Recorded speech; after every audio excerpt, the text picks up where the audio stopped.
నేను చనిపోయినంత మాత్రాన వీళ్ళు మారతారా? బాధలో ఉన్నప్పుడు ఓదార్పు, భయపడేటప్పుడు ధైర్యం చెప్పేవాళ్ళు ఉంటే బాగుండు అనిపిస్తుంది. అదే పని నాకు నేను చేయలేనా? నాకు నేనే ఓదార్పు, ధైర్యం చెప్పుకోలేనా? ఏడ్చేవాళ్ళు ఉన్నంతకాలం ఏడ్పించేవాళ్ళు ఉంటారు. అటువంటి వాళ్ళందరికీ ఎదురు తిరిగి ఇప్పుడు నేను కొట్టే చెంపదెబ్బ నాలాంటి వాళ్ళందరికీ ఒక మార్పుగా కనిపిస్తుంది.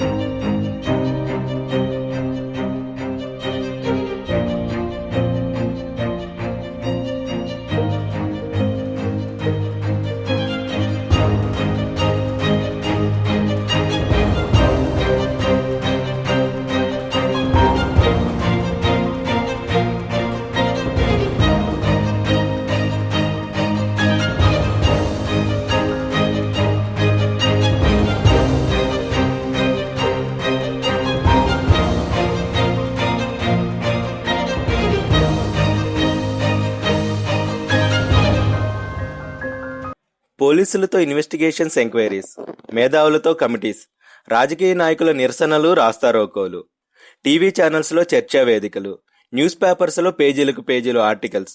వీటి వల్ల ర్యాగింగ్ని కానీ టీజింగ్ని కానీ అదుపు చేయగలిగామా? పోనీ దోషులకు శిక్ష వేయించినంత మాత్రాన పోయిన ఒక్క ప్రాణాన్నైనా వెనక్కు తీసుకురాగలిగామా? ఆ తల్లిదండ్రుల గుండెకోతను తీర్చగలిగామా? మార్పు రావాలి. మార్పు ఎవరిలో రావాలి? తమకు అమ్మ, అక్క, చెల్లి ఉన్నారని మర్చిపోయి ఆడవాళ్లను వేధించే మృగాలలోనా? అవమానాలను భరించడం తప్ప ధైర్యంగా ఎదిరించలేని ఆడవాళ్లలోనా? ర్యాగింగ్, టీజింగ్ ఇష్యూస్ గురించి విని అయ్యో పాపం అని బాధపడడం తప్ప మన వరకు వస్తే కానీ రియాక్ట్ అవ్వని మన అందరిలోనా? ఒక్కరిలో కాదు, అందరిలో రావాలి మార్పు. మార్పు వస్తుందని ఆశిస్తున్నాం. Hope you think about it.